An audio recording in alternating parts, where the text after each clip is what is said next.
Media Options is the industry-leading domain broker specializing in domain acquisitions, high-value domain sales, and domain name consultation. As pioneers and thought leaders on the subject of the domain aftermarket and domain name value, plus through their clear domain acquisition service, Media Options offers startups and established corporations an unparalleled scope of high-value domain options, providing access to domain names and curation technologies not available elsewhere. Media Options believes in the power of a great domain name and is dedicated to helping you obtain yours. Call or email today to put a domain to work for you. FD was built by domain investors to increase your inquiries, sales, and profit. Forget spreadsheets and archived emails. Manage your entire investment portfolio in one place using a secure and completely confidential platform. Learn more at FT.com. That's EFTY. FT.com. Hey, Sherpa Network, welcome. Today we are delighted to host CEO and founder of Microstrategy, Michael Saylor.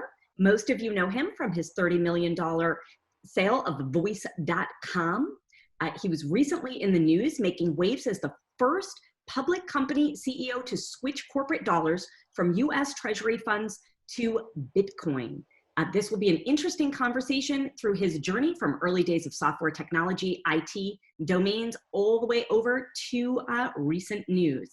Media Options CEO Andrew Rosener will be conducting the interview and we'll take it from here. Welcome. Very, very glad to have you. This is, I believe, going to be a very exciting podcast for the domain industry. You are somewhat of a celebrity, whether you know it or not. Domain Twitter is a bit smaller than crypto Twitter, and I know you've taken a recent liking to crypto Twitter, and reading it and the commentary, and there's some just brilliant minds there. But you're also famous in the domain Twitter world, so I am excited to sort of dig in deeper and get inside your head and understand the way you think about domain names, because you've got a pretty impressive portfolio of generic domain names that you've owned for a number of years, and you're clearly visionary in obtaining those. So I think our audience would love to hear about your mental model and the framework and the way you've thought about these things over the years. What was your aha moment? Well, first off, is there anything you want to add in terms of your intro and your background? And I mean, sorry, I keep diverting, but I want to give a little hat tip to Raupal and Pomp. You did an amazing interview with both of them on Real Vision on a Pomp podcast. And so I take a lot for granted from listening to both of those things that I've already learned from you. And so I don't want to detract from my listeners, but I also don't want to, be too redundant. And so I highly encourage everybody to go listen to those interviews on realvision.com and the Pomp podcast. You can find that on YouTube, and we will link to those in the show notes. But is there, anything else that we should sort of shine a light on? Why don't I say things that I didn't say on those podcasts that are relevant to the domain industry? And let me start with one observation. I was always a big science fiction fan from very early on, from first grade. And by the time I was in third grade, I was a massive fan of Arthur C. Clarke, Robert Heinlein, and Isaac Asimov. And so I read everything they wrote. I eventually, tripped into more modern science fiction. And I read, hold on a second, I'm putting on my do not disturb. Okay. Then I read modern works by William Gibson, Neuromancer, as he introduced the concept of cyberspace. And that was fascinating to me. And that led me to have an interest in science and technology. And I ended up getting a degree in astronautical engineering, and I studied spaceship design at MIT. And there I met a lot of science fiction fans, and I saw the creation of the internet. my fraternity was like the first place they wired for Ethernet, and I watched them develop Kerberos and Ethernet and the internet, and they put workstations in there, and we just thought this was magic stuff. And I was next to a lot of the computer scientists that invented a lot of the foundations of what is modern internet, and that always had an impact on me. I think that with regard to domain names, the aha moment for me was we first started getting email. And when we got email, I'd started a company, Microstrategy, and we needed an email address, right? This is before the internet, right? Yeah. And the first use of domains were for email. They weren't for websites. And so we were going to, of course, get microstrategy.com. And so we got microstrategy.com, and I typed in Saylor at microstrategy.com. There's a great quote by Saint Exupery, I guess, about design. When there's nothing left to take away, it's a perfect design, or something to that effect, right? And so I always loved elegance. It just, I don't know. You ever see a 3-year-old that knows how to dance, just knows how to dance? I've seen 3-year-olds that know how to dance. It's genetically encoded in them. Yep. And then I've seen 30-year-olds that took 22 years of dance lessons and they still can't dance. Yes. And you can't teach it. It's just in you. And so from a very early age, I just appreciated elegance of design. So when you start typing your email address and you write, someone says, your email address is going to be Michael Saylor at microstrategycorporation.com. I think, no. M. Saylor at MicroStrategy Corporation. No. Saylor at MicroStrategy Corporation. No. Saylor at microstrategy.com. Okay. But then I said, is there any company named strategy.com? I'm like, I think I'd like that one. And so I sent my lawyers off hunting around to see if where was strategy.com. And obviously in the early day, you could get these things for like $13. And if you were smart, we got some good ones for whatever the $13, because we just figured this is cool. I mean, why wouldn't you? But we didn't get strategy.com for $13. But I think probably back in the day for like $25,000 or $50,000, it used to be people thought $25,000 for a domain name was a lot of money. A lot of money. Yeah. You would see engineers go, I got whatever, hope.com, and I sold it for $27,000 and I got myself a car. I was one of the guys on the other side. Like, I was not like mega businessman. We did $4 million in business in 1994. But $4 million a year was enough that you could slurp up, a number of $25,000 assets. So I don't know the exact date, but between 94 and 2000, we started getting interested, and we got strategy.com. And I still have the email address Saylor at strategy.com. And I thought that was kind of cool. And, because I typed, by the way, I just thought the tyranny of the keyboard was an issue. So I didn't want to type more characters than I needed to type. And it's pretty obvious to me that strategy.com was better than microstrategy.com. So then we went on and we thought, well, everybody was .com back then. We didn't think about .io or .it, .whatever. I mean, those came later, or .de or fill in the blank. I thought, well, it's kind of obvious. Everything's a .com behind it. There's a word in front of it. We're English. I happen to, I spoke English. I didn't speak Portuguese. I didn't speak Chinese. I wouldn't know how to buy up all the Portuguese, German, French translations if I wanted to. By the way, fast forward 20 years, English is the most important language in the world economy. And over the next 20 years, it emerged to be the 800-pound gorilla of all languages. So English and .com became the dominant logical domains for economic commerce. I was lucky. If you want to be global, it was the only choice. You want to be global, there is no other choice. I would say I was lucky to be born an American, speaking English, and come of age at the time I did. Coming out of MIT when the internet was getting invented, and starting a company when email was getting commercialized. Just right place, right time. Enough money to be able to buy up some stuff, but not enough that I was distracted chasing after other macroeconomic issues. So right place, right time.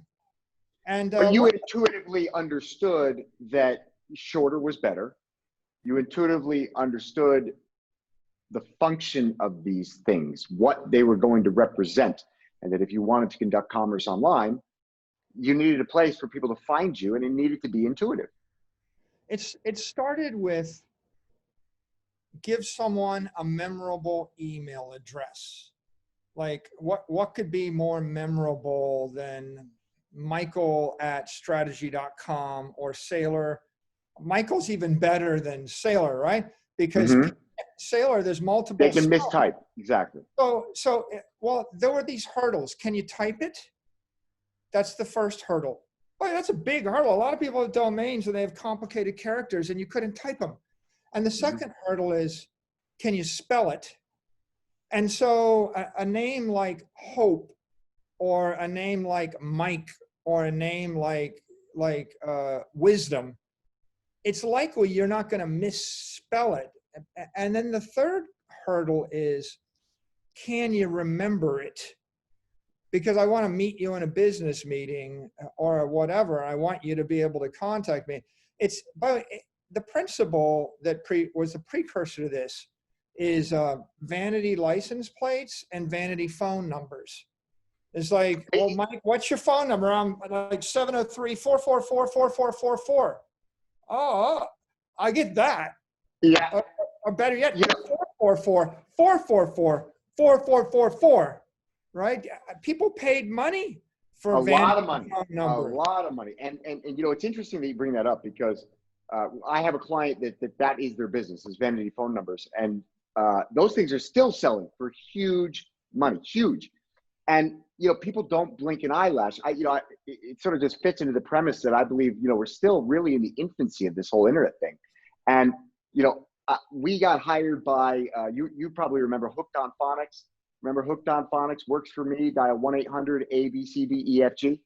So we got hired by, they went bankrupt. They got sold to a PE firm. They stripped out the assets. They hired us to sell the HOP.com domain name. I sold that to a French airline called Hop. And then I had this 1-800 number. They had a whole portfolio of 800 numbers. But the best one was the 1-800-ABCDEFG. And that was a lot of fun to try and sell. And ultimately, I sold it to a lawyer. And he said, I'm going to slap this thing on a billboard. Everybody that drives by at 65 miles an hour, they're going to remember 1-800-ABCDEFG. It's very easy to remember. You've only got 2 seconds. Yeah. For example, you couldn't market a phone number 973-1943, because people would crash their car. So if you, and by the way, it's like a high frequency thing. I'm going to give you 1 second. And I want you to remember this. Me at Hope. Something like that. You're not gonna forget. In the early 90s, these domains were handles to email.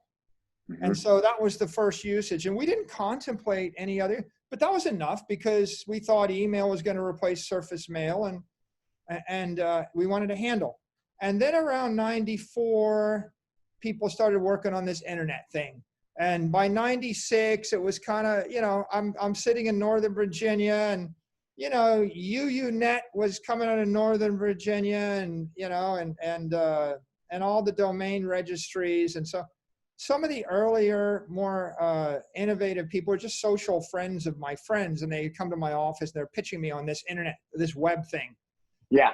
Started looking, and I realized, so now Microstrategy.com can be our website. And then I'm like, well, I got another reason to type it. And that was before Google or anything else, right? It's like, how do you find this thing? So now domains became a handle to a website. And I think that kind of kicked me from low gear to higher gear. I'm like, okay, now I want to go buy. And then like over the, I sent guys off on a hunt, and I was like, find every English name that I can put a business on. So by 1995, it was very evident to me that these are awesome assets. So we went and we bought Angel. Mm-hmm. I mean, Angel, like it's like godlike, right? I mean, I couldn't buy God, but I mean, I thought Angel was better than God. God's a little bit presumptuous, whereas Angel, not much. And then we bought Alarm, and then we bought Alert, and then we bought Strategy, and we bought Wisdom, and we bought Courage, and we bought Hope. We bought Glory. So we're buying positive English words with a connotation. Then we started working on names, and I thought, go buy Michael. I'm Michael, so I bought Michael, and then and they come to me and they go, hey, we actually found a dude that'll sell us Mike. You want? I'm like, yeah, I want that. But I'm lazy. My 4-letter word, that Michael, and a lot of people can't spell Michael. They can spell Mike. Yeah. And it's like 3 fewer keystrokes. So we bought Emma and William. William is my father's name. So I was buying my name. I was buying my father. We bought Frank. And then we bought Arthur. Much to the chagrin of one of the most iconic domain investors, Frank Schilling. I'm sure it's been much to his chagrin that you've got Frank.com. I'm waiting for the right offer. Maybe we'll go into business together, like creating cybernetic AI Franks.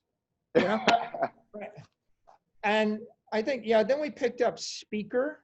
I thought Speaker was kind of cool, and and then they worked. Those were all the primary ones: single words, either 1 syllable or 2 syllable, positive connotation names, or characteristics or ideas. And then we started picking up like secondary things, like MicroStrategy in every single domain: MicroStrategy.de, MicroStrategy.fr, MicroStrategy.it. And then we buy all these other things. Then we bought iDream. We thought, I was waiting for Apple, right, to come and have an iPhone, iDream, something.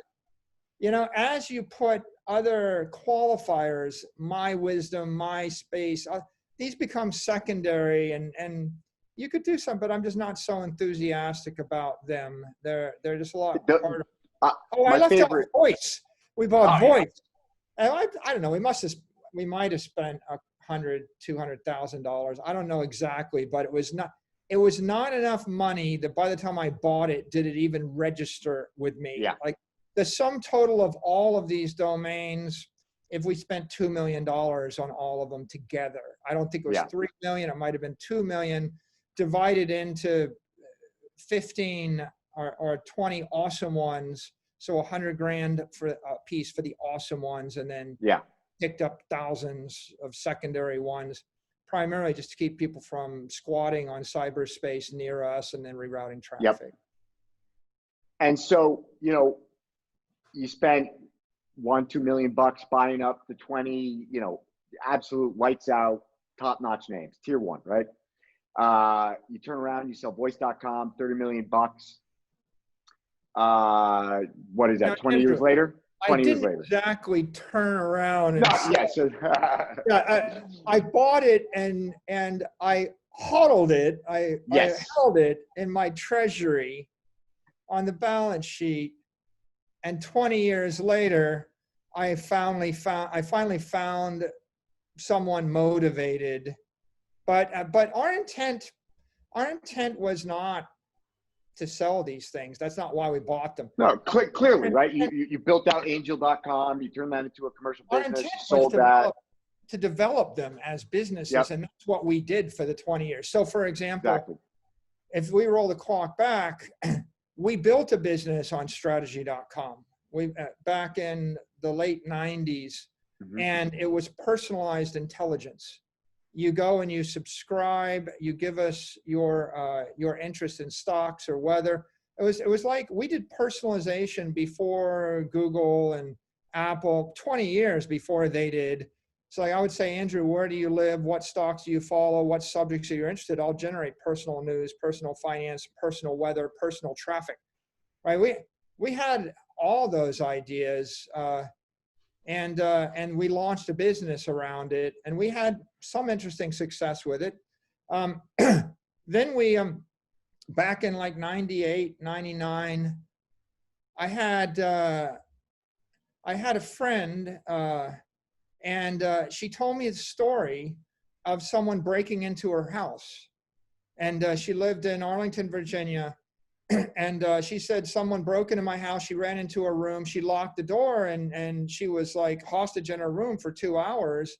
You know, and this is, I'm trying to remember, did we have mobile phones? We didn't really have a lot of mobile phones. Maybe she had a phone and she called a friend who eventually came two hours later, and then the burglar or whatever left her home. But it was a very horrific story. And I started thinking, why can't we actually create home alarm systems, plug them into the internet, so that if she was actually in her house, she could have just put, a motion detector would have gone off. By the way, wouldn't you want a motion detector to go off and tell you while you're at the office that someone's in your house before you go home? And so I had this idea that there's the internet thing, and then there's alarms, and the alarms are not on the internet. And okay, this is not it's kind of a straightforward thing for a techie to think, put the alarm on the internet. Yeah. And that was the genesis of the idea for alarm.com.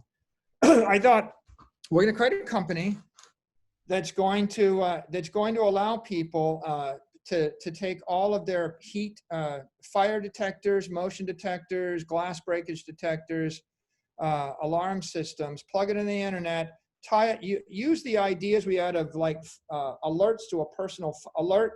Remember the word alert, by the way, that all ties in. Alerts to your phone if someone goes in your house based upon an alarm system. Mm-hmm. Mm-hmm. And so we created alarm.com, and we launched a business doing home automation.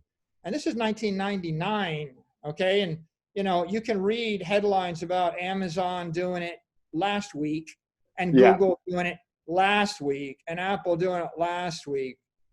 Okay, so, by the way, this is a segue. Just because you have the idea first, and you have $20 million or 10 or whatever to put behind it, doesn't mean you're going to win the market. Yeah. Being early is just about the same as being wrong. You have to have the idea. But the underlying theme here that ties all this together is that, I would argue you've been incredibly visionary across all of these fields that you've sort of dabbled in. And, from what I understand from listening to some of the other interviews, at some point you just said, look, focus is my key. But, what I want to dive into is like, what was it that,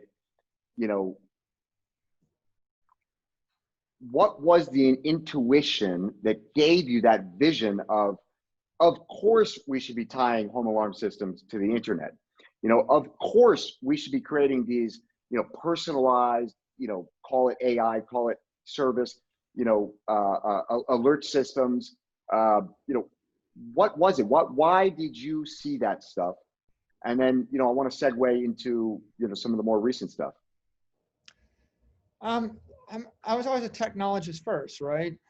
By first grade, I was reading science fiction. When I went to MIT, I got another degree while I was getting a degree in aeronautics and astronautics. And the second degree was in the history of science. Mm-hmm. And so I spent a lot of time reading about how science, radiation, antibiotics, aviation, railroads, transportation networks, communication networks, oil, energy, how all steel, guns, germs, and steel, that's stuff that got popular. That's all I thought about, from a very early age. What's the impact of all these things on civilization and economics and the like? So it was it was baked into me. And of course, MIT does stand for Institute of Technology.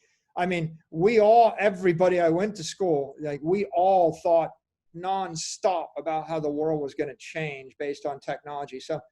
So that was But on that point, I want to push back a little bit because, our business, Media Options, we're a domain brokerage firm. And what I do all day long is, and we really only focus on, let's say, the top 2% of .com domain names. And so by definition, all day long, every day, I'm speaking with the smartest, brightest, most successful entrepreneurs, investors, executives worldwide. Everyone from, Amazon to, a venture-backed startup. And I got to say, a lot of these guys, they went to Stanford, they went to MIT, they went to Harvard, they went to Yale. Very few of them understand the implications of some of these technologies, be it Bitcoin, be it domain names, be it any of these sort of regime changes in technology, paradigm shifts. Very few of them actually grasp the implications, and even less of them do anything about it. Okay, so Andrew, that reminds me of something I forgot to say. While I was reading science fiction, I also stumbled across fantasy. And the most famous magazines were Science Fiction and Fantasy magazine. I think that a lot of people are linear thinkers and engineering thinkers, and they just think about the engineering implications, and they don't think about the fantastical implications. So they don't have the creativity. And I illustrated this in my book, The Mobile Wave, and I wrote that in 2012, and I wrote about what happens when a product or service dematerializes to software. And I think that if you're only a science fiction fan, and if you're only an engineer, you're living in a Newtonian universe, and it's constraining. Okay, but here's the idea. You're not a technologist. You toss a baseball on a field. It's subject to the universe you've grown up in. There's friction, there's gravity. The baseball falls to the turf after about 100 to 300 feet. That's the conventional thinker. Now I convert the baseball, the entire exercise, into software, but I think with a engineer's focus. Call that science fiction. And I think, well, if I was tossing that baseball in outer space, that would just keep going. Subject to laws, that's going to go around the Earth forever. Right? In a ballistic orbit, subject to all the gravitational pull around it. Okay, that's more interesting. But Andrew, if I read fantasy, and if I read all the fantastical things written along with science fiction, my mind opens up a bit, and I say, I'm going to toss that baseball, and it's going to convert itself into a dragon, and that dragon's going to burn down my enemy, and it's going to flip into 1,000,000 white doves, fly circles around me. They're going to land, and they're going to sing a beautiful symphony by Mozart while I bask in the glow of fabulous. Okay, that's fantasy. Okay, it's a magic baseball. It's not constrained by the laws of time and space and anything. So when you think about everything as dematerializing into software, first you say, what can I do from an engineering point of view? Then you say, what if it was a magic baseball? And so I guess most people that are conventional thinkers, well, they can't imagine throwing the baseball through a vacuum. And if they can, if they're just an engineer, and if they didn't study the liberal arts, and they didn't read the works of Tolkien and think about elves and dwarves and the like, they can't really conceptualize the rest. And by the way, there's an important idea in the world of fantasy. Okay, and it's very relevant to domains. And you caused me to think about it. You triggered it. It's in the world of fantasy, there's the concept of demons, and a demon will come and it'll kill you, burn your town down, take everything you have, make your life living hell. And the most important thing is don't mention its name. What's the name of the devil, right? Every demon's got a name. You summon the demon with the name. They're always listening. If you know the name of the demon, you can summon it. If you don't know the name of the demon, you can never summons it, and it will be listening, but Lord help you if you mention that name. And so what's in a name, right? We're back to this idea, and this becomes really important in the modern world of high cardinality search. And I'll give you the example, like on Alexa. You know, we started with a domain name as a handle for email. You're going to type it and you're looking at it on a business card. And then it became a handle for a website and you're going to type it into a web browser. What happens when I have no hands? And I tell Alexa, Google domain name blank, Google MicroStrategy, Google Michael Saylor, right? I have no hands. I'm speaking.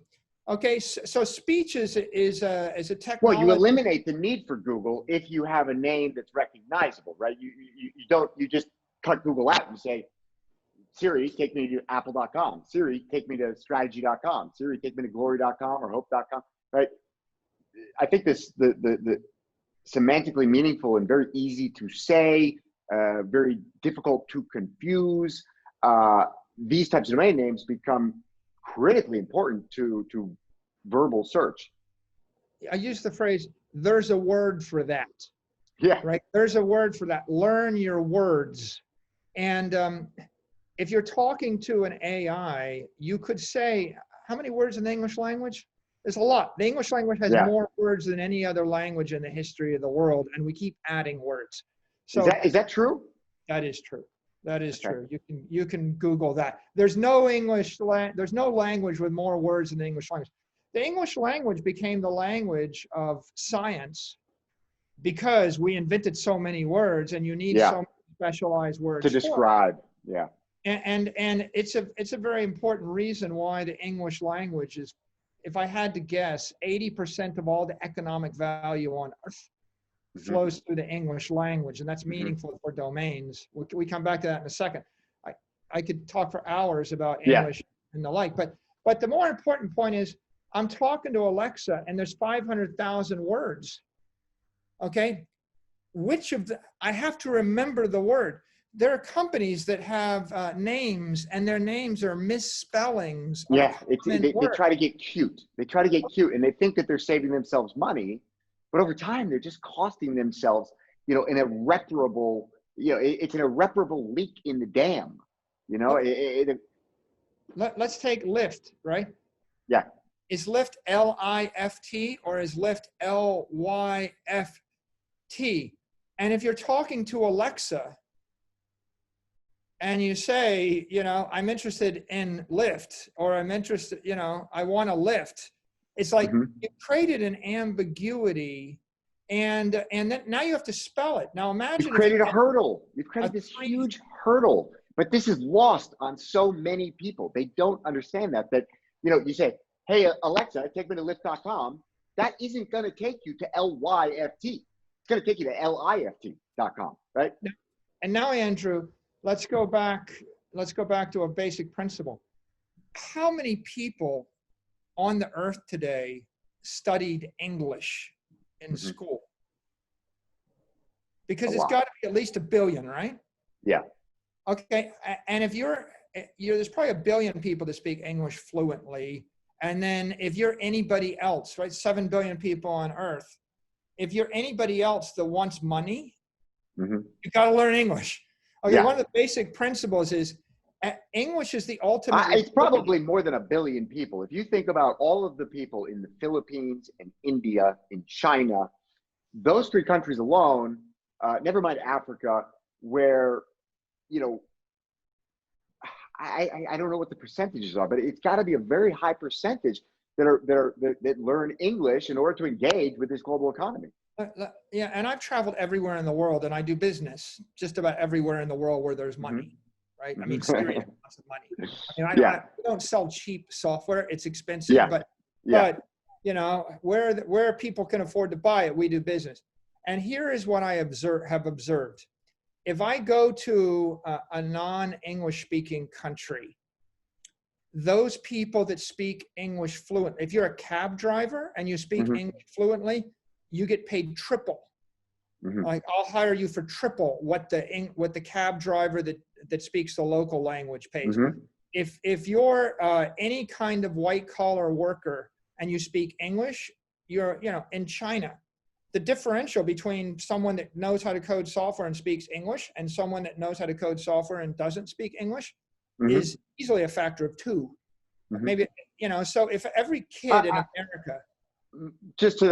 My assistant makes 3 times what the average wage would be for her, demographic, simply because she speaks English well. And otherwise, she's going to do the same job as somebody else that doesn't require an English speaker, and she's going to earn a third. I mean, we could, I don't know the exact number, but I think that the uplift is somewhere between 2x and 3x on average everywhere on earth. In some places it could be 5x to 10x if you're in difficulty. And so imagine if we told every kid in America that if you spoke Spanish, we would double your wages at age 22. Yeah. What if I told you I was going to triple your salary at age 22 if you spoke Spanish? Yeah. What do you think happens next? Right? A lot of people speak Spanish. By the way, I live in Miami Beach, and there's an economic benefit to speaking Spanish in Miami Beach because you can manage and acquire labor and products, services, products in English and Spanish. You can hire people to speak Spanish and they'll work for you. Yeah. Or you can sell to people. So on both sides of the transaction, you speak Spanish, and thus there's a lot of Americanos that grew up speaking English and they make Spanish their second language because they have an academic incentive. So English becomes that incredibly powerful thing. Now, there's got to be a billion, but maybe there's billions of people that have taken it. By the way, here's another one. I have a Saylor.org, free education for the world. That's my channel. If you go to Saylor.org, we give away education. We're trying to give away a college degree to the entire earth for free. We have 500,000 students so far have come. Wow. 70,000 students a quarter.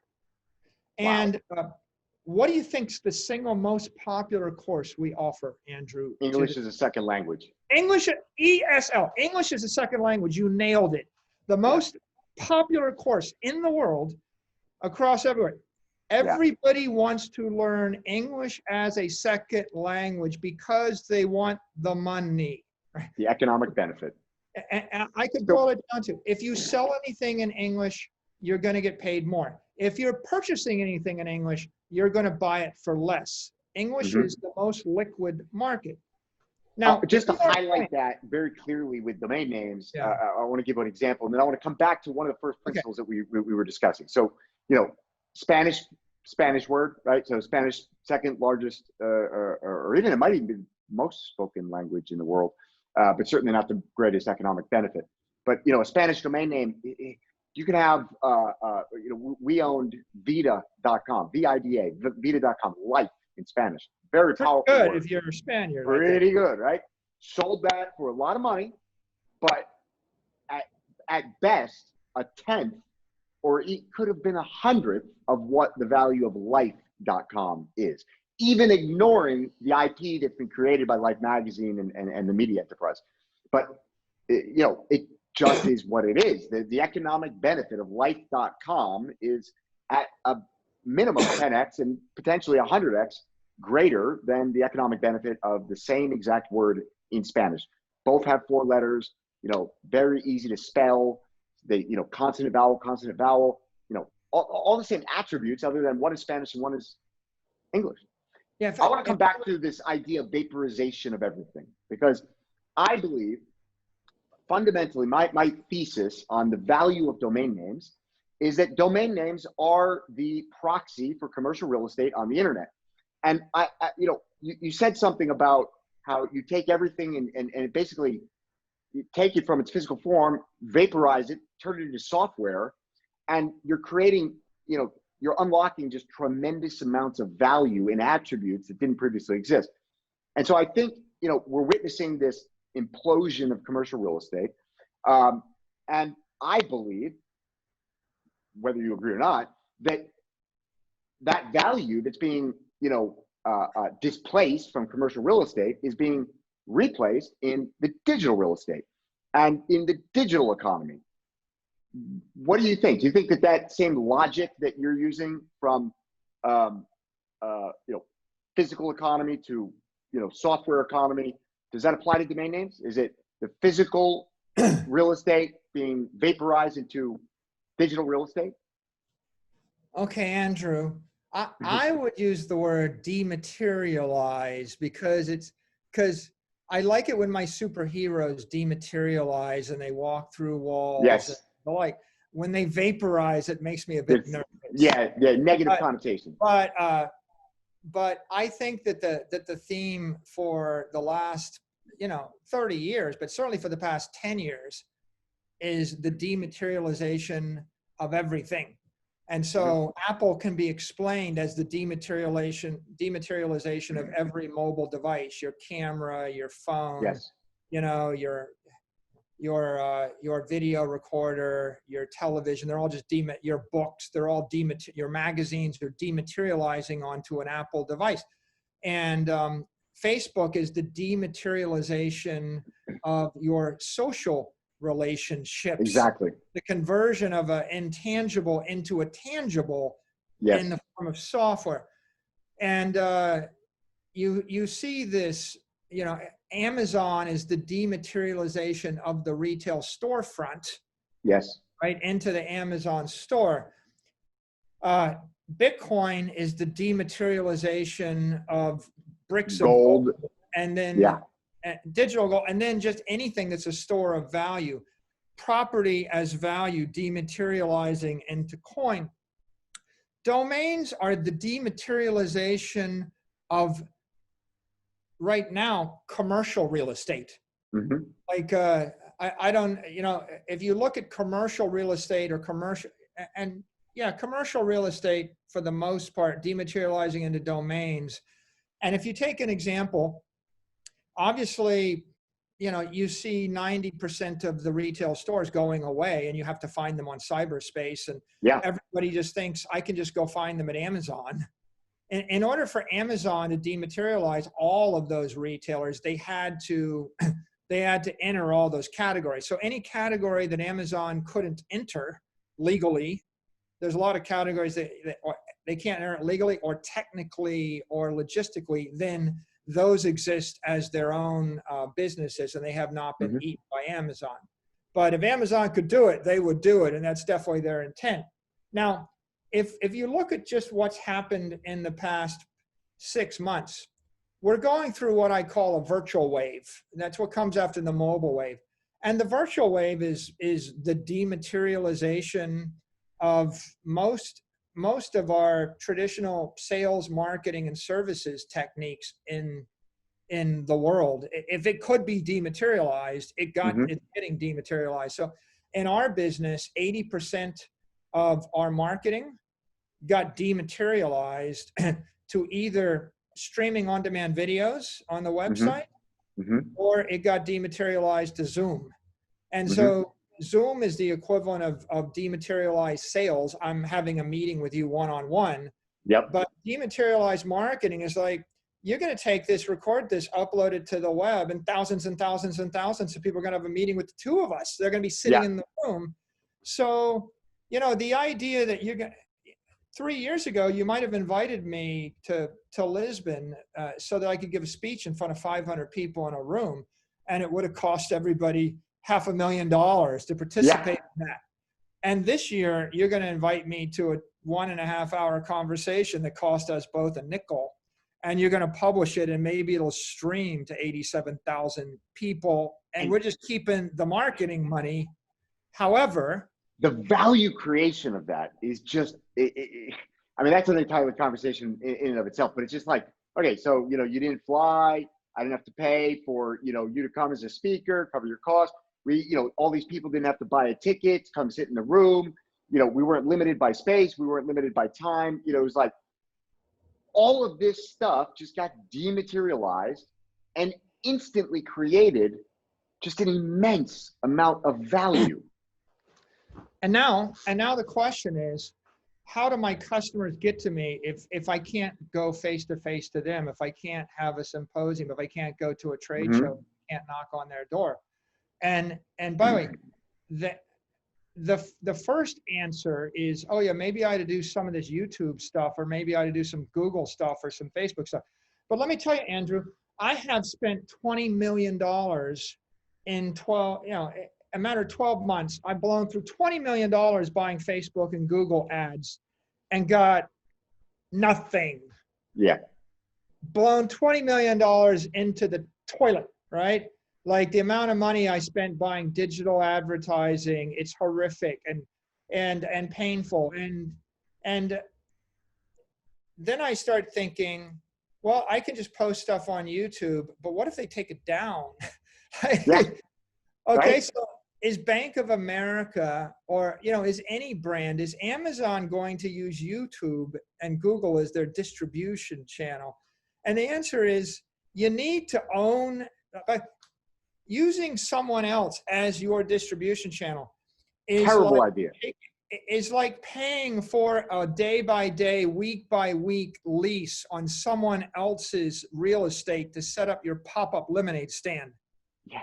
You And don't own the data. You don't own the relationship. You can be turned off at any time. Welcome to the cancel culture, right? It's like all of these things are dovetailing, into my thesis. It's like you want to build a brand. All these influencers, like, okay, great. You got 100,000 followers on Instagram or on Twitter or whatever it might be. That's great, right?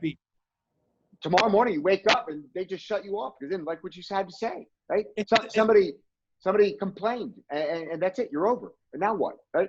Now, if you were taking those people and you were driving them to a property that you own, at least a good portion of them are going to be sticky. And now you have their contact. You got an email address. You got, the data. You got the relationship. They know where to find you when you get turned off. I think people have rediscovered the criticality of owning their own domain. If you're going to do business, COVID was good for that. If you're going to do business in the virtual age, you have to do it. You have to sell, market, and service all your product and all your value proposition through your own domain. Yes. And you need the email of the customer. Email has become paramount, more important than ever, because you can bypass every other mediator: Facebook, Twitter, Google, Microsoft, everybody, LinkedIn, everybody under the sun can cut you off. But if you have the email and you have that relationship, they can't cut you off. So now you just realize, much to your horror, that if you've got a corporate name that no one can spell, no one can remember, and no one can type, then your customers can't find you. It's like taking your bank branch and putting it on the panhandle of Alaska at the end of a road, lacking that last bridge to get. Or let's put an obstacle course in front of the front door at Walmart, right? Like, here, we're going to let you park about 1 kilometer away, and then we're going to create an obstacle course before you're able to enter the door. How many of your shoppers you're going to lose? I think it was always evident that Walmart was a 20th century name and brand, because they spelled it WAL-MART. And so if you were to ask a focus group of 100 people to go to walmart.com, they would all spelled it differently. Some with the dash, Totally. little curve, some with the space, some with double L. Dash. And so eventually they realized they should just go with WALMART. But even that's not nearly as good as picking, because Walmart is not a name. Now I want to go back to a point we skipped over. When your first grade teacher spanked you for misspelling your words, and then your second grade teacher spanked you for misspelling your words, and then you got that 12 years in a row, how many hours do you think have been invested in this civilization to teach the current 1 billion richest people to speak English how to spell? Yeah. Would you care to actually estimate By the way, let's turn it around. 8 hours a day, 12 years. It's a lot of hours. Those billion people spent 2,000, well, let's say 1,000 hours a year times a billion. So they spent 1 trillion hours times 12. Yeah. So by the way, maybe times 16, but let's say times 12. 12 trillion hours were spent figuring out how to spell the name properly. And then I used to get a kick out of these idiot marketing consultants, and they would come in and their idea was, yeah, your name is strategy, but we can't trademark strategy because it's been in English language for 500 years and it's written in 100 million billion books. So we're going to spell it STRATEGII.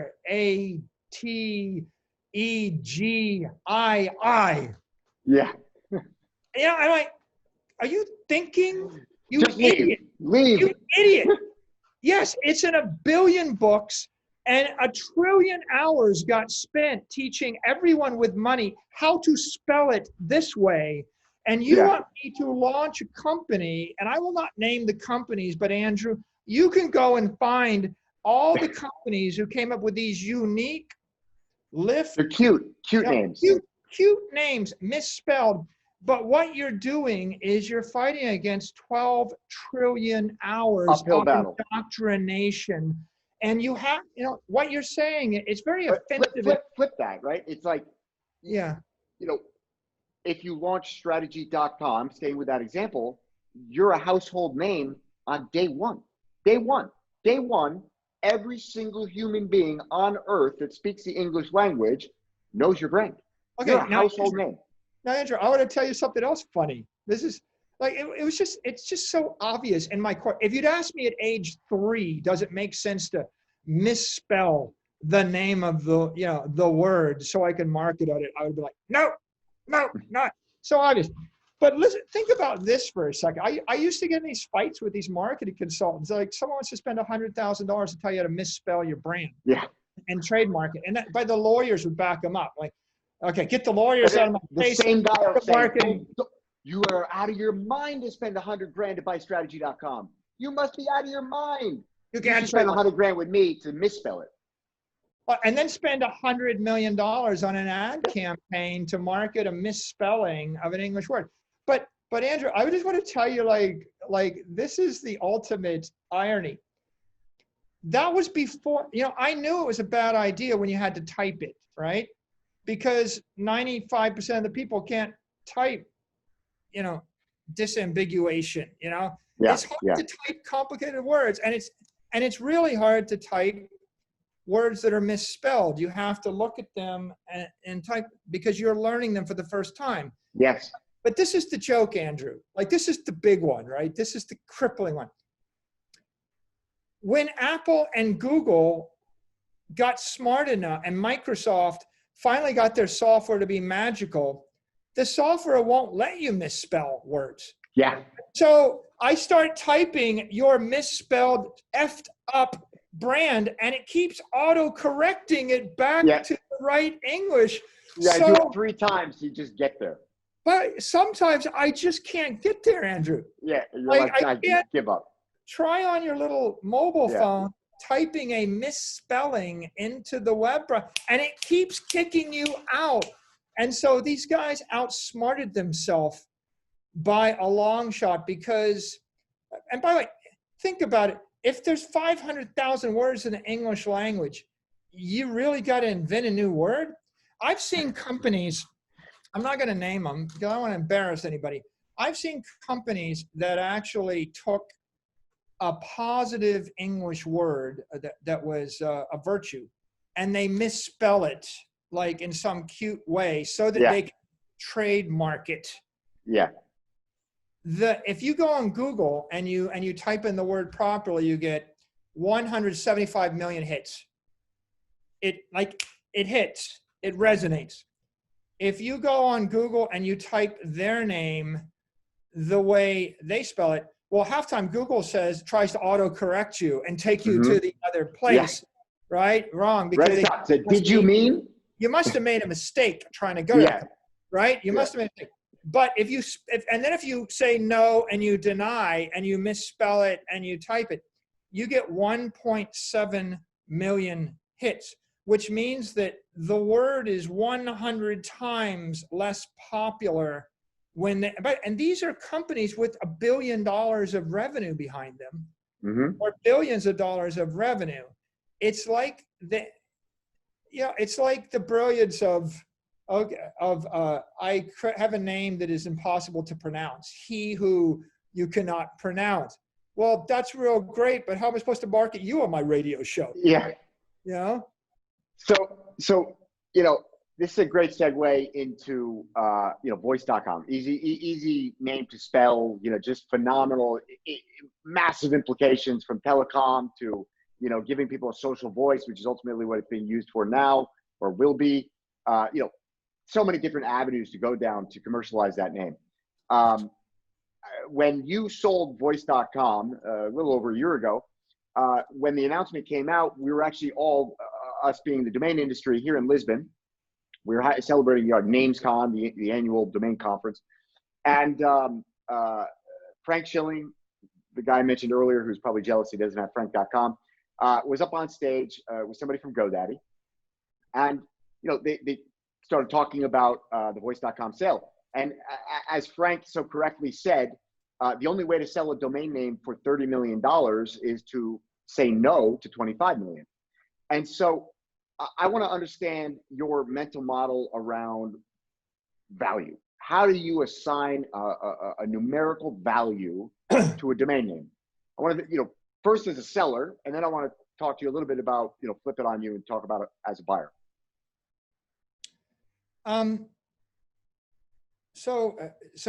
Interesting clarification or an inside fact. I didn't say no to 25 million. I said no to 22 million. Yeah. Yeah, that was the exact number. And equally impressive. And the way I said it was, I won't take 22 million. My number's 30 million, but I will talk to you and explain to you. And so that, at the $22 million point, I agreed to meet with the buyer and explain to them why it was worth more.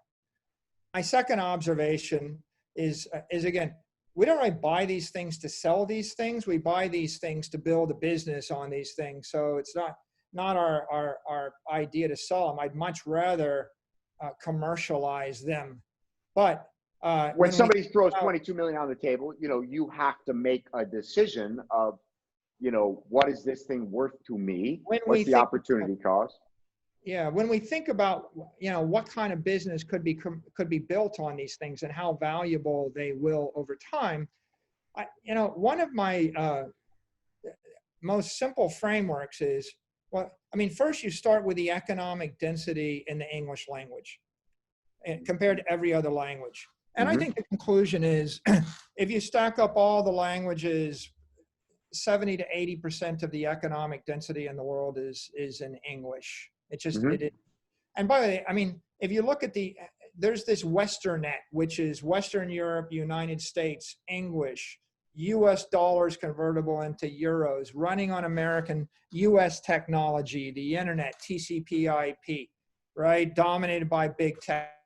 That Westernet is something on the order of 75% of everything on Earth, right? And then there's like China, they got the China net. Yeah. And then so that everything kind of, falls off. So first of all, you look at that, and English is the surrogate for the Westernet. The second thing you ask is, what's the economic density in the actual domain .com versus .de? And that's another long tail where I think 75, you have to look at the economic density of everything flowing. We've done the math. By our estimates and by our, the criteria that we're evaluating, we say, I'm looking at names that most people would argue are worth $25,000 or $50,000 or more, right? And everything else is sort of circumstance. And we believe there's roughly 50,000 domain names that have that inherent value. That's it, 50,000. 8 billion people on Earth. I don't know how many businesses. 50,000 English domains, which have an inherent value. Yeah, it's not that much. I mean, you're right. There aren't that many that are really valuable, and that's because once you discard, or once you focus upon the 80% that's English, and then you realize something like 80% is in the .com domain because of Google.com and Amazon.com and Trillions of dollars that have right, been ingrained into the public. right. And you realize that's the gravitational pull, and then you count the number of clicks and the amount of traffic going through those .com domains. Now the question is, to the left of the .com, what's the word? Mhm. And common sense says you want it to be a short word with positive connotation that's spellable. Yes. And so it's either an idea, or it's a place, or it's a thing, or it's a person, and michaeljsaylor.com, not nearly so valuable.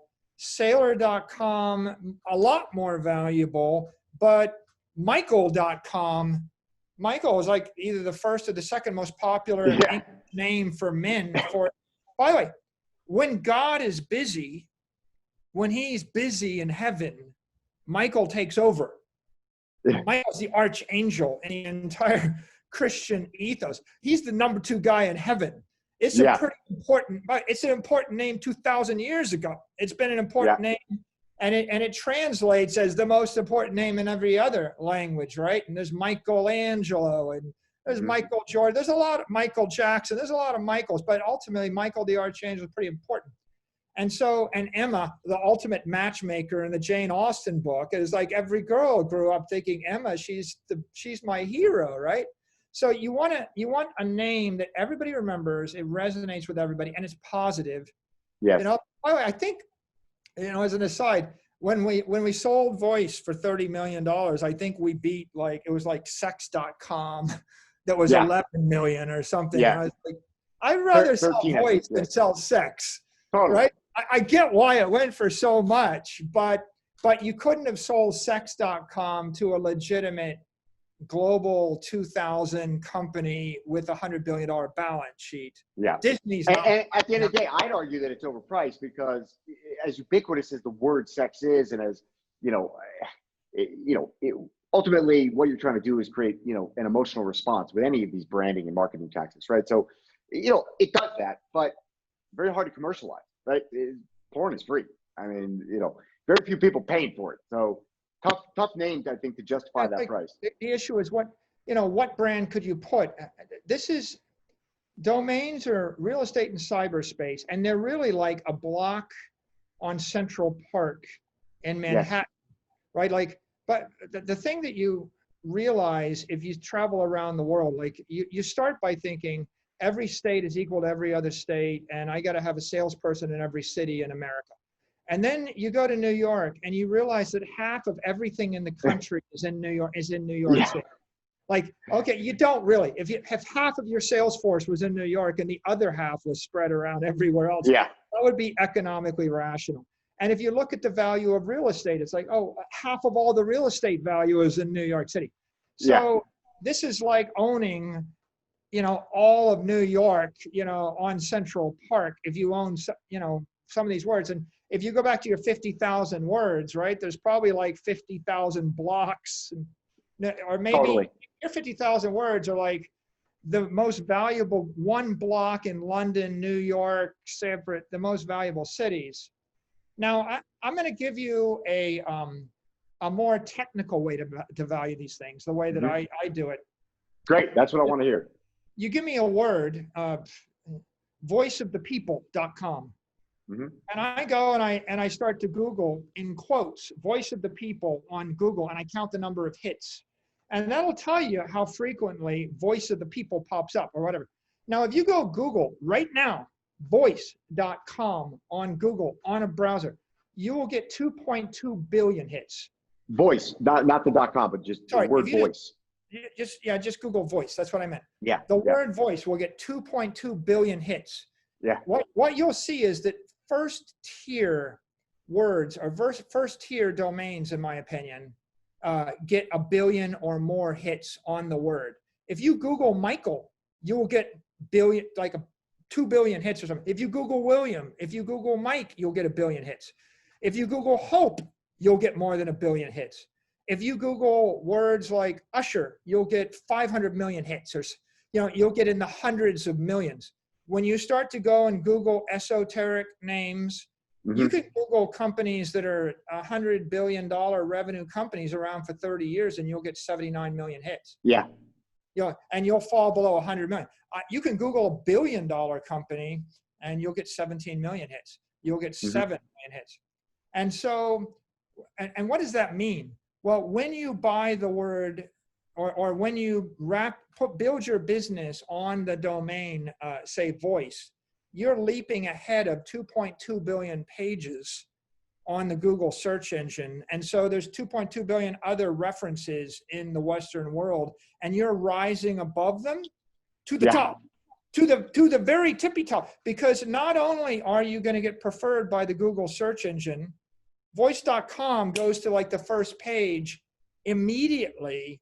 They didn't have, Lyft had to spend $1 billion marketing to actually crawl up to their level, and voice goes there immediately. And that's the first benefit. The second benefit is you don't need Google. Like as soon as I've had, here's a really great domain name, simple rule. I'm going to build a business. I'm going to put it on a domain. And if someone hears the name of my business for 1 second, they're going to be able to find it for the rest of their life. And if I can pass that 1 second rule, Michael, what's your charity? Hope? Yeah. Michael, you got a business that'll actually tell me, that'll save my life. What's it called? Alarm? Yeah. Michael, something, alert. Okay, like one word, 1 second, and I will bypass Google and remember it the rest of my life, because my 3rd grade teacher rapped my knuckles when I spelled it wrong. And so we're tapping into the zeitgeist of all of Western civilization with that brand. And if Google ever goes out of business, and if anybody ever decides they're just going to suppress you down to page 37 on the search results, which is what they do, right? And you can breathe. You have oxygen tube. Yeah, exactly. That's exactly right. It's a snorkel, right? It's a snorkel in the ocean of Google. And, for lack of a better analogy, but that's exactly right. It's like, okay, you want to push me down? Well, all I got to do is market outside of you, and I got a direct, frictionless point of contact with my customers and potential customers. Andrew, there's another word that comes to mind, which is pristine. People have described. Oh, you know who owns pristine.com? Who? Me. Really? Yeah, pristine.com and flawless.com. Okay, you're my hero now. Yeah. I was laughing because on your interview with Raul, he kept talking about, Bitcoin is the most pristine collateral on the planet, which I 100% agree with. And I was just laughing because, I think he said 15 times the word pristine between the two of you. And I was like, yes, pristine.com. Yeah, so it's a beautiful word, and it's relevant in how you think about domain names. Because when I tell you I have an offering like Google Voice, and the way you get to it is you type voice.google.com, or maybe you type google.voice.com, or maybe you type googlevoice.com, or maybe it's google.com/voice, and then when I create a sign, and the sign is like voice by Google or Google Voice, or it breaks that design rule, because there's something you could take away. When I just have the word voice.com, the way that the human mind works, and the way we've been conditioned is human beings, they suppress something which is constant in their environment, and they focus on the signal. The signal is voice. The .com is understood and expected. And if you're anything but the .com, you are encumbering your brand Sure. because you cannot say my brand is voice because you're on voice.io. So your brand is voice.io or Get You are Voice or Try odd. Voice or Google Voice or whatever. You're encumbered. If you're You're not odd. the .com, you're encumbered. Yeah, you're odd and confusing Yes. and dilutive. And Yes. so this is a mistake for Google. It's a massive mistake. A Yes. company with $100 billion in capital, and it's worth $1 billion to them to own the word voice. Yeah. and they're not, and they're oblivious to this because, first of all, they're just odd and confusing. They're confusing their customer. They're diluting their own brand. It undermines 100%. Google. Yes. It's bad they're diluting $1 billion, $100 billion Google brand. They're diluting the voice brand, and they're imposing on their customers. And by the way, it's inadvertently the only way to get to Google Voice is to go through Google. And if I happen to use another search engine, like Microsoft's Bing or something like that, now they're at the mercy of other search engines, and it's so silly. It really is. It's an ego thing. We've had a lot of interactions with Google and the way that they think about domain names. They just basically, their opinion is, we are Google. We don't need the domain. And my point is, well, the number one rule in e-commerce is you need to create the least amount of steps. I mean, I would love to know, how much did Amazon's revenues increase when they introduced the one-click buy? And the reason is because you reduce the amount of friction between what somebody's intent is and the outcome. And so if my intent is to find Google Voice and I have to go, okay, I go to Google, I type voice, now I see a link, I go to there, now I log into my account at Google, and then I'm presented with 100 icons and I got to go scroll through them and I click on voice. And it's like, it's as useless as, phone apps. It's like, well, phone apps were great when there was 4 apps on my phone. Now there's 100. And now I got to go, hey, Siri, can you find this app for me? Because I don't feel like scrolling through 7 pages of apps. You're just, you're diluting the brand. You're diluting the experience. Well, yeah, I mean, it happens because they're engineers and maybe they didn't get their liberal arts degrees, because you got to ask, what would William Shakespeare say? Yes. Right? What's in a name? Right? Yeah. What's in a name? What would William Shakespeare say? What would any poet say? What would Virgil say? What would, any of them would be shuddering in their grave right now. But I get another kick out of it. I mean, can you imagine the hilarity of it when you're on Amazon Alexa trying to ask Alexa to get you a Google Voice account? Yeah. It just gets so complicated. Yes. So less the elegance of the word. That, by the way, people talk about, again, we talked about Bitcoin being pristine collateral, and a single word domain is a pristine domain. Bitcoin is sovereign immortality in cyberspace.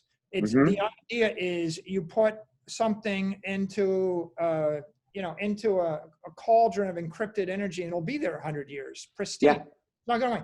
Well, a domain name, digital sovereignty. Digital sovereignty. It's sovereign. It's immortal sovereignty for your brand, and it's like I own the best restaurant in Manhattan, and I make $10 million a year, and I have this restaurant on Central Park, and everybody loves it, and then my landlord comes at the end of my lease and says, I see you're making $10 million a year. I read about it in the whatever journal, and so your rent just went up by $8 million. I'm going to leave you with $2 million of the cash flow. The other $8 million, hey, $2 million is better than nothing. And your choice is give up 50 or 75% of your cash flow. And by the way, they may be like, I'm just going to take it all. I mean, I liked what you're doing, $10 million a year, and so I'm setting up my yo-yo restaurant for $10 million a year. And you're out. And you're out. People know where to find the food. They don't care who the owner is. You're out. Go, move to the Bronx.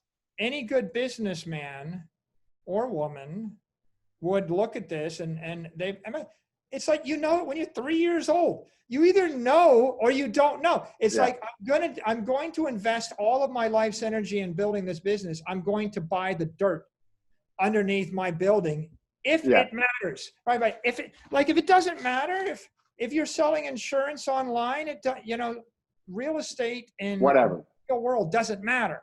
Yeah. But if you're selling real insurance online, real estate in cyberspace matters a heck of a lot. Sure does. And so if some people got it early, right? Jeff Bezos got it 20 years ago. He figured it out. Other people figured it out a little bit later. Some people have figured it out, but then they screw it up. Like Google kind of got it with Google, but then they screwed it up with Google Voice.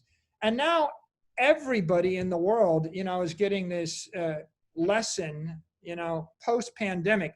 If you didn't quite figure out that you needed to sell and market and service all your stuff through your website, let us put it a different way. You're not allowed to do it any other way if you wanted to. And so maybe you didn't want to, maybe you didn't think you needed to. Welcome to the world of you don't have a choice. As Mike Tyson so eloquently said, everybody has a plan till they get punched in the face.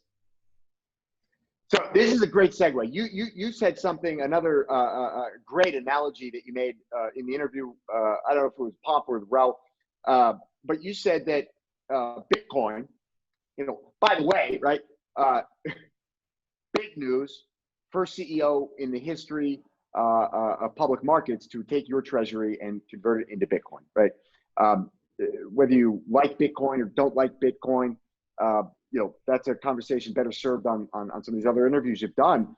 But it's, for me, crystal clear, you understand it. And I think your track record of being ahead of the game on all of the things that we've already discussed here, right? You made the analogy that Bitcoin is the steel framing of this new economy, in the same way that builders who used to build with bricks and mortar in Europe or with wooden houses in the United States, and that was great until people wanted to go past 2 stories or 5 stories if you were stone or whatever it might be. But suddenly the invention of steel allows you to build a 100-story building. And that was a phenomenal analogy that really lit off a light bulb in my head.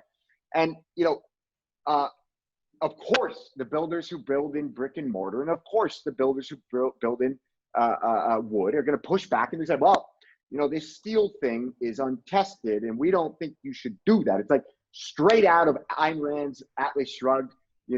Hank Rearden invents this new form of steel. It's an alloy. It's far more durable, safer, etc. But all the other guys that manufacture railroad ties say, oh, no, this is unproven. You can't do that. You can't do that. We got to get the government to ban that, right? But Bitcoin comes along and it completely disrupts this fiat world that we lived in, and in the same way that steel disrupted wood and bricks and mortar. And I heard that, and the light bulb that went off my head is, this guy's spot on. And the point that you forgot to mention is that steel framing needs a foundation to be built on, and exactmatchbrand.com is the bedrock foundation on which you can build that 100-story building. If you try to build a 100-story building on a foundation made of sand, you're not going to last very long. And I think that is an absolutely crystal clear analogy, because if you try to build Amazon on, try Amazon.com, go Amazon.com, Amazon.io, Amazon never gets to the point they are today. It doesn't happen. Is that, do you think that's a fair extrapolation of your analogy? Yeah, I think it is a very, very good metaphor. A great domain name in the .com English sphere is like having clear ownership forever of one or more city blocks in Manhattan built on granite, right? Granite. The thing about Manhattan is it's not dirt, it's granite, right? Yeah, granite. It's bedrock. What you want is a rock solid foundation and a deed forever to that, and no one's going to take that away. the likelihood that someone is going to change the meaning of pristine in the next 100 years in the English language, or Not the going to happen. likelihood that they're going to change the connotation of hope Yeah. for 1 billion people in the next 100 years, impossible. It's just not going to happen. So I think that all these businesses, as they all dematerialize their products and services, then all of their traditional sales, marketing, service storefronts, all of them dematerialized to cyberspace. If you want sovereignty in cyberspace, you must own your own domain. And of course, everybody gets the fact they got to own a domain. Just most of them have a garbagey bad one. By the way, I'll take one more example here, which is IBM. IBM must have spent billions of dollars marketing Watson. Mm-hmm. I mean, everybody heard of Watson? Watson was the future of AI and the future of business intelligence and the future of everything for IBM. IBM never bothered to buy Watson.com. I actually tried for the to brand. sell it to them, and they didn't want to buy it. It was like, I don't. When I I Google can't it, even. When I Google it, it's like a pharmaceutical company that owns, that doesn't use it, that's got a warehouse. And I thought, you guys spent you put billions of dollars of effort behind commercializing a product offering on a domain space that you don't own. And now you got to pay Google to get you to the top of the word in the search engine. It's like renting obscenely expensive real estate. It's just here's one that's going to blow your mind.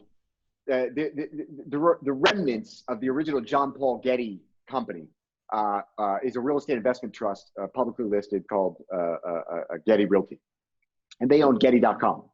And they realized at some point that they don't really need it. Right? They're a real estate investment trust, and they're not really consumer facing. They've got, they've been operating at Getty Realty, and so they approached me and said, would you like to sell Getty.com for us, right? And it was obviously first thing that comes to mind, Getty Images. Massive company. I mean, these guys, it's like a monopoly on every image in the world. Yeah, Getty needs that in cyberspace, and they would like to get 100 million people to go to Getty. But according to them, they don't even want to make an offer. They just, no. And this is the stuff. This is why I love speaking to you, because, you get it, and you got it 20 years ago. You got it 25 years ago, right? It's like, and I'm trying to, this is what I do on a daily basis, try to understand, where is the disconnect? How is it that you understood this 25 years ago? And for you, it's so intuitive and clear. We have this conversation, we're preaching to the converted, but it's like, how can there be a disconnect from, this is so obvious? I think everything that you and I have said in this conversation is very difficult for somebody to dispute. And then you have somebody like Getty Images who says, we don't need Getty.com. Why would we need that? We're Getty Images. We don't need Getty.com. And by the way, there's so many other business units of Getty that isn't involved just in images, right? And it's like, no, we don't need that. And I don't even know how to argue with that person. How? I think you just got to be part architect and part artist. You have to be a polymath, right? You have to understand about poetry and liberal arts, read Shakespeare, and you got to be an architect. You got to be an artist. Signage. You put a sign on the side of a building or whatever. What's a better sign? MicroStrategy or strategy? Strategy is a better sign. By the way, what's a better sign? Coca-Cola or Coke? If you put Coke on, it blocks. And if you look at a brand, you want 4 letters generally, because 4 letters is about the minimum you can have to be unique, but it's the maximum you can have to get a form factor, which in a split second burns into someone's brain. If you ever look, I look at boats. People name their boats. The second Marjorie Majesty of the Sea. So, and I'm like, by the time you write 47 characters on the side of the thing, it's 4-point font. I can't read it. Okay, so have you written, so I'd like to say, Andrew, you want to be a good marketer, but I think there are a lot of people in the marketing business that still think that misspelling a common word is good marketing idea. And Oh, so absolutely. there are a lot First-hand of experience, bad I can tell you. marketers, and they just don't have common sense. And I'll give you one more example. This is architecture. A very famous architect, who will remain nameless, but you would know his name, built a building at MIT and wanted to be unique. And so they built the building so it's all curvilinear. There's no classic forms. Like Howard Rourke would be going nuts about this, and in the Fountainhead. This architect, this newfangled architect, who's famous and rich and makes a fortune, builds this curvilinear building, and it's like, well, there's no straight lines through it, and there's no rectangular or square rooms in it, and nothing is ordinary, and it's odd, and it looks like spaceship, like space aliens excreted it from a blob. You go into the building, it's like, well, you can't find anything. And if you haven't been there, you can't make it to any room. So, so if you have 1 million people a year going in the building, everybody gets lost. And they're like, yeah, everybody gets lost here. We think it's everybody gets lost trying to find where they're going in the building. And then here's a better one, Andrew. I get lost because, of course, it does this, and it's odd. And the guy, with his intellectual arrogance, imposed this twisted thing on people because he was bored. Then I get into a conference room, and the conference room spins in a spiral. You ever been into a spiraling conference room that does this and look up? Okay, it causes vertigo, Andrew. So you walk into, but I can't make this shit up. Yeah. Pardon my friends. You can't make it up. No, I swear more than anybody. Architect designs a building where everyone gets lost when they try to meet there. And then when they go into the conference room, they get vertigo. And I'm not lying, you fall down on your head. You literally get vertigo and you fall down in the room. And so I look at the tour guide. I say, this is giving me vertigo. And they go, yeah, it used to be worse. So we had to come in and put these 4 large posts in the room to give people a frame of reference with the furniture so that their inner ear wouldn't spin. And they paid money, a very wealthy person paid money to a very wealthy architect to do this, inflict this damage on people. Now, the reason that's not a non sequitur is that's what it's like to pick a bad domain. It is. Like, put your brand on a bad domain. You confuse everyone. They get lost. You give them vertigo. It's inflicting harm on your customer. And if you don't get the fact that people get lost and fall down when they try to come and do business with you, then I just can't explain it, right? I give up, right? Like, it should. The best way to communicate to people probably is you start to show them that in the modern era, when you type their domain, they get spell checked out. I can't ask for your thing, even if I wanted to, because it doesn't work on speech recognition. I can't type it in. You get spell checked out. Nobody, put a focus group of 100 people together, guys, and ask them whether they can remember and use your brand in 1 second. And if the answer is yes, it's a good domain. And if the answer is no, stop giving me all these legal. By the way, what is it? Every one of these guys with a bad domain and a bad brand, it's because they're cheap. And every one of them. That's all it is. That's all it is. Hundreds of millions of dollars marketing and giving their money for Super Bowl ads and stupid magazine ads. And they spend it with, count the amount of money they spend with Google and Facebook. If you have to spend money with Google and Facebook on marketing, it's probably because your domain was weak. And if your domain was stronger, your advertising budget would probably be falling through the floor because you have repeat return customers. And this is exactly at the heart of my thesis on what the value of a domain name is. What you're trying to establish is what is the cost of customer acquisition and how are you reducing the cost of customer acquisition over a reasonable business multiple? And therein lies your value, right? There's some brand equity, but it's about reducing your cost of customer acquisition and the repetition of that customer. It's not, once you acquire a customer with a Google ad, you got them to your website once. And if you have a bad domain name and your brand doesn't match your domain name, then you got to spend that same amount of money to get them back. But if you got a sticky domain name, which is intuitive to your customer, whether you bought them the first time or they came to you organically the first time, they're sticky and they're there for life. You don't need to keep ingraining the brand into their mind. It was a household name day one. Now, there's one more point that's worth making here, because you're jogging me, you're triggering me again. You make me think things I haven't thought in a long time, because you're in the business and I just happen to have had a passion for the business at a point. Yes. Word of mouth. But it's not just that a good domain name will help your customers come back to you. It's a good domain name will allow your customers to tell their friends to come to you. Yes. Yeah. If you want to go viral, and if you want to spread through the ecosystem via word of mouth, if you want people, the most powerful marketing in the world, by the way. You want your customers to send a text message to their friends to go to you. You want them to type it in their Twitter. You want them to tell people when they talk. Before we had cyberspace, we used to use the sonic net, the sound net. We talk to each other, and hopefully we will do that again sometime soon. And so when you actually brand yourself with a domain that you can't spell, and it gets me to an interesting point, which we didn't touch on, which is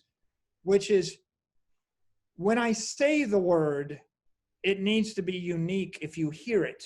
And so that's the problem with lift.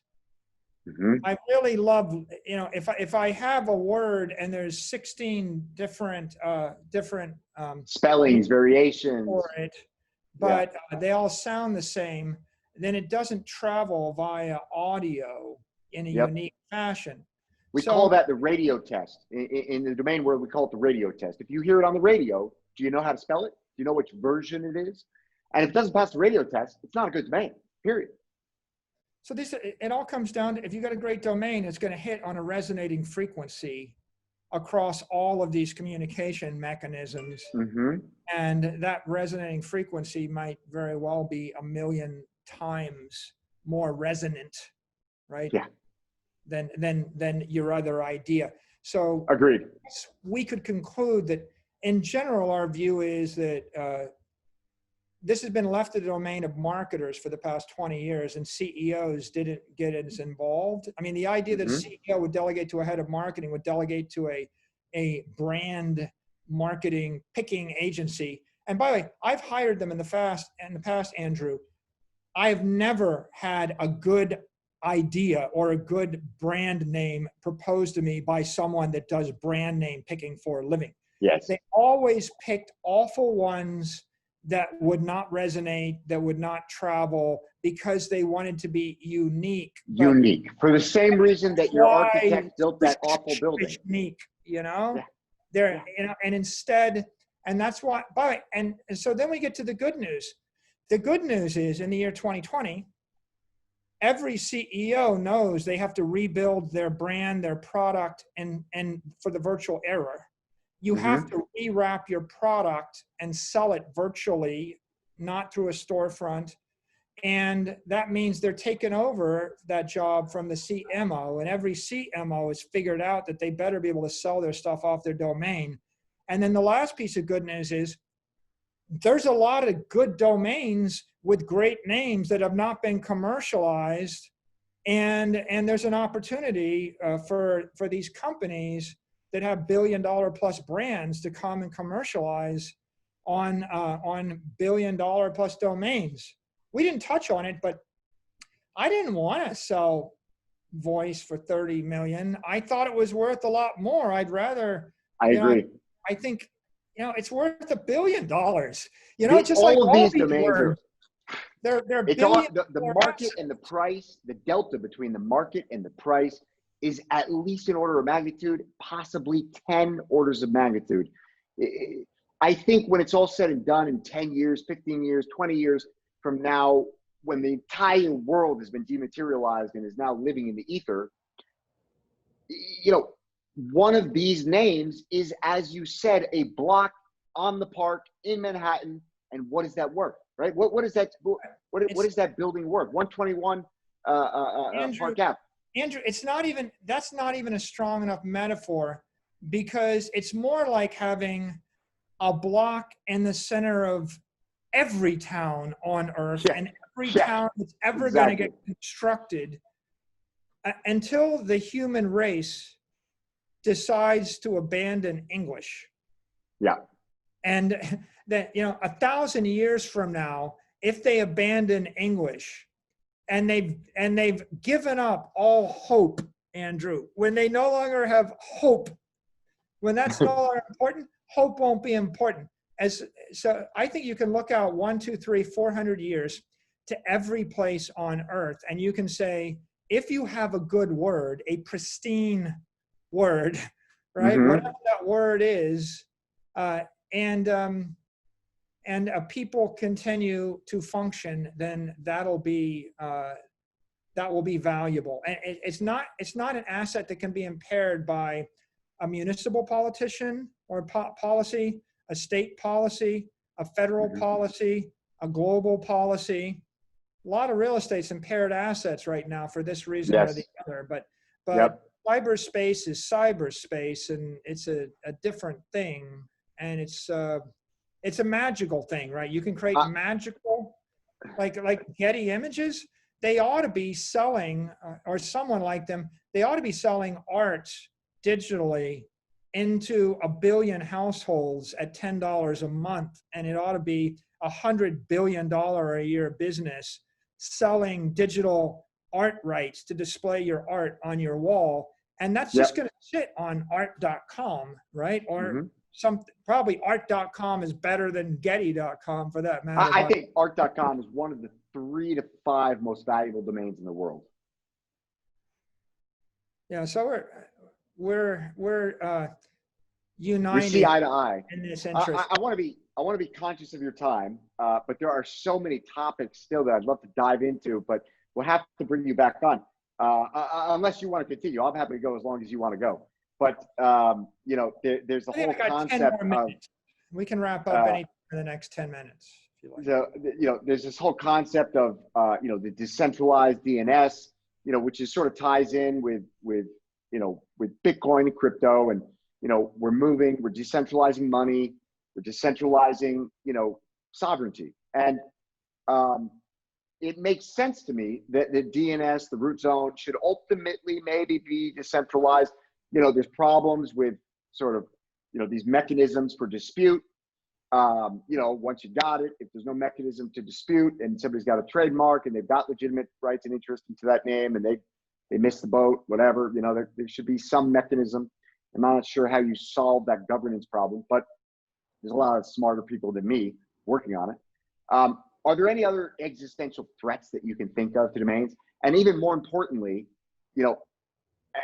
being early in everything you've done, what can you think of even just one use case for domain names? Because I believe the utility of domain names is going to expand exponentially. I think that it's going to be geofencing, it's going to be identifying physical objects in the digital world, just in the way that it identifies a company in the digital world now. I think the whole pseudo-anonymous, society will move, will be represented through domain names. But are there any utilities that you can imagine? Have you thought about this at all? On commercialized utilities for domain names in the future? I'm not terribly concerned about the underlying ownership mechanics of domain names right now and the need for decentralization. I think it may grow as an issue over time, but the body of law is pretty settled, and I don't see they have the same kind of regulatory uncertainty and ambiguities that are threatening to certain other businesses. Yes. Mm-hmm. I think ultimately, what's missing is we need a lot more education for rank and file executives, the CEOs, and the CMOs of the world and the investors. I think that for the most part, people just they don't understand it. And the number one thing we can do is educate them. I remember talking to people 10 years ago. I talked to people on Wall Street about Apple stock or Apple, and they just wanted to, they're always like, well, Apple, well, as soon as it goes up, we're going to sell it and buy some HP and IBM. So you don't have too much exposure to Apple. And their entire businesses, and they existed to sell tech when it got to be too much of your portfolio and sell Apple when it got to be too much of tech. And they thought that was value added. And there's a lot of conventional thinking like that. And of course, eventually Apple became the most valuable company in the world because it ate everything else. Yes. And that's what I told them. They ignored me. I wrote the book. They didn't read the book. Read the book. It says in 2012, Apple, Amazon, Facebook, Google are going to eat the world. Just read the book. Nobody reads books anymore. What I learned here, Andrew, is if you kind of understand the future, you have an opinion, if you have a conviction, don't bother to write the book. No one's going to read it. Just buy all the stuff that you can buy, right? And then tweet about it. And then maybe and create educational content on YouTube and let let the 1 hour, 2 hour, half hour content circulate. And then all of the people that have been completely closed to this idea, at some point it clicks in their mind, oh, art.com. By the way, the most valuable use of any domain is not to sell something on the domain. I mean, if you look at the stack of hierarchy, it's if I do 100,000 transactions a year on art.com, well, selling something, that's something. If I'm a holding company of art, it's worthless. It's not that valuable, right? That's the holding company. I sell the art, it's retail, it's more valuable. If on the other hand, I let people share art, or if I load up all of John Singer Sargent's library and I get the digital rights from the museum that owns it, and I let anybody put John Singer Sargent on their 55 or 85 inch big screen television and pay me $1 a month or $10 a month for the Spotify we need the Spotify of art, right? And I put that on art.com, that gets more valuable. And then if I let artists paint their own art, upload their digital image to art.com, and I'm like the YouTube of art, and then I can discover unique art like I can discover unique music, and then I create an art playlist and I can share it for $9 a month. Well, I mean, there's a billion people in the world that would like art, and I got to tell you, I got walls with 80-inch super high def screens, and they're showing beautiful art. And to me, I think I have taste. I appreciate it as much and more so than if you gave me the real thing, because I can change my art to suit my mood, and I can flip through 1,000 masterpieces. Just like nobody wants to have the band Led Zeppelin play for them every morning for breakfast. What they want is Spotify or Amazon Music or Apple Music play whatever they want every morning for breakfast through high def speakers. So as I stack up these domains, when I have little creativity and little vision, I see art is just, okay, it's worth 25 grand. And when I imagine art.com as the YouTube of art, and by the way, for me, I pay $10 a month to YouTube because I don't want the ads. Right. So when I imagine 1 billion people getting art streaming at $10 a month, and I think about $10 billion a month, and I think about 100 billion a year, and I imagine myself keeping 20 billion of it, and therefore I got $20 billion a year, and I put a 20 multiple on that. And what's 20 times 20 billion? 400 billion. When I imagine $400 billion built on this little word called art, then I start to see the potential of it. Now, though, what's in a word? You got to have the word.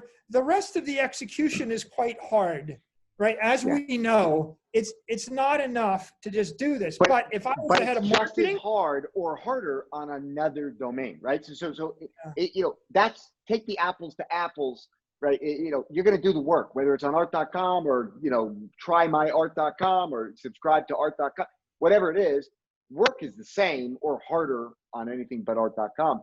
And so it's, take that out of the equation. You got to do the work, right? You got to make the investment. You got to build the business, but the underlying asset is not the same, right? Your outcome is not going to be the same. This is a great sort of segue into just sort of glimpsing into the future, extrapolate this idea out. And it's where I believe, the concept of Bitcoin or crypto is dovetailing with the domain names and decentralization. And, it's look at the trends in investments, right? So now you have micro shares. You can take a slice of a share, right? And you've got, fractional ownership of collector cars, fractional ownership, through something like Rally Road. And you got fractional ownership of masterpiece art through masterworks.io, right? And there's more of these companies popping up. You get a fractional ownership of a Michael Jordan jersey. Now let's take that concept and apply it to commercial assets in the same way. Sam Zell basically, commercialized the idea of a real estate investment trust, right?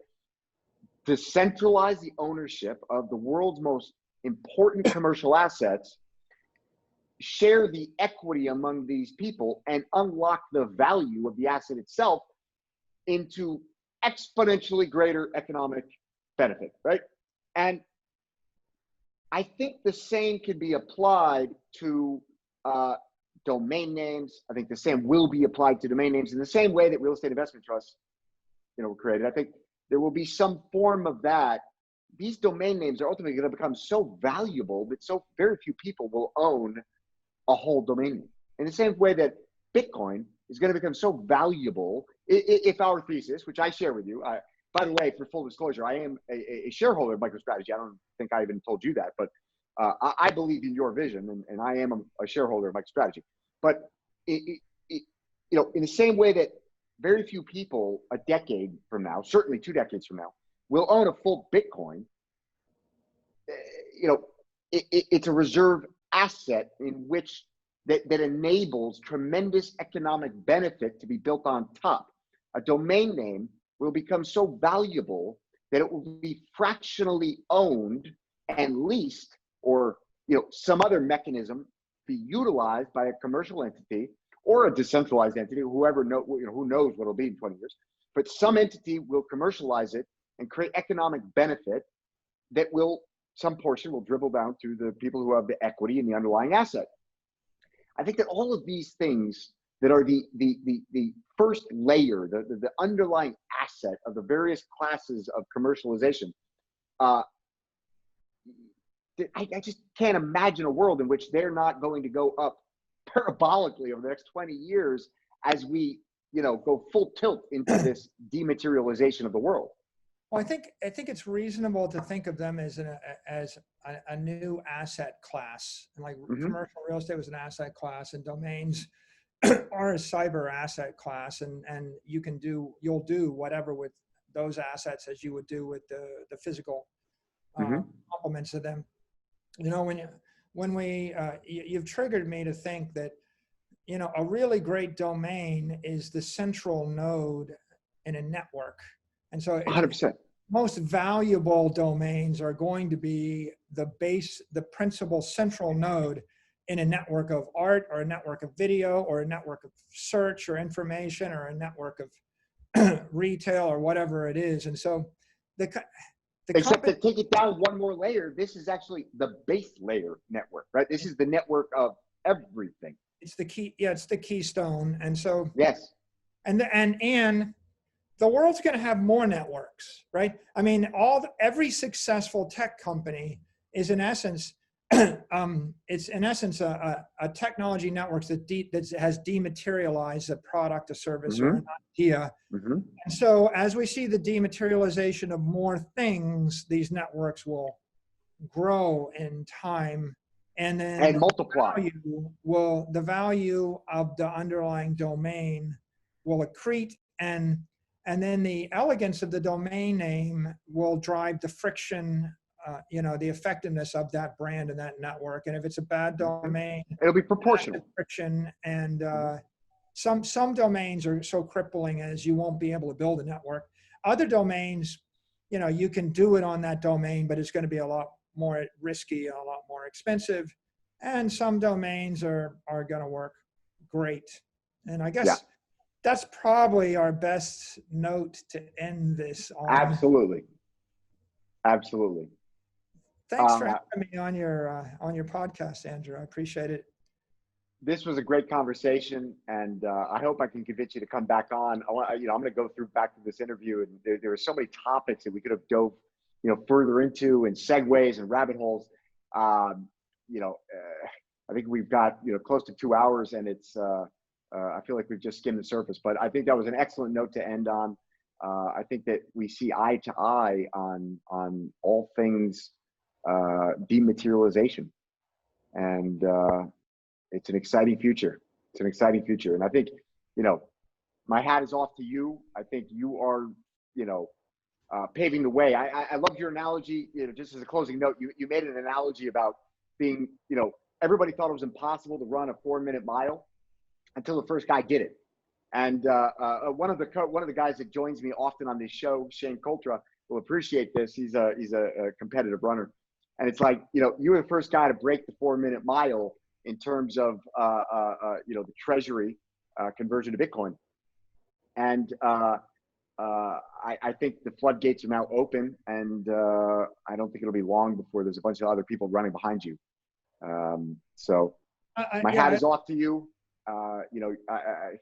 This is what leadership and innovation is all about. People need to take bold moves with conviction, and just ignore the haters, ignore the people that don't understand. You got people say, well, he's going to sell all that Bitcoin. And I'm laughing. I'm like, man, somebody offered this guy $22 million for his domain name. And he said, look, I'll get on the phone with you. Right. And eventually it was at 30 million. It was like, all right, just, I'll let you pull it out of my hands. Right. You got strong hands on the domains. I imagine it's going to be strong hands in the Bitcoin. And I think that your thesis is correct. And I'm excited to come along for the ride. Yeah, I would leave all your viewers with the thought that, I sold Voice for $30 million because I felt like we needed to put a peg in the market to set it. Yes. But it's worth $1 billion. Yes. These domains are $1 billion assets. 100%. I did the early one. I'm like the guy that sold the first Picasso, so that people would know that Picasso is art, but I've got the vault of the other Picassos. Yeah. And I would rather commercialize them for 100x the money.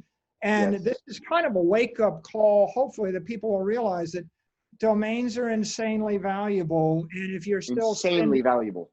For everybody that's spending the billions of dollars on Google and Facebook advertising because their domain is weak, they might want to repurpose some of that energy to do it the right way. And with that, thanks. I had more fun on this one. I haven't talked about this subject with anybody for years and years and years. So it's nice to meet a kindred spirit, and all the best to you guys. I saw your passion, in some of these interviews, just in talking about domain names, and I said, I got to have a conversation with this guy. So thank you. And I think our audience will thank you as well. And thank you for putting that peg in the market and, giving us a ring up to lift the market to. And now it's my job to, take it to the $100 million level. And then, in a few years, it'll be, 500 million. And then, 15 years, it'll be $1 billion. Andrew, I give you the baton. Thank you. I take it with pleasure. Okay. Bye. Thanks, Michael. We'll see you next time, I hope. I'm sure.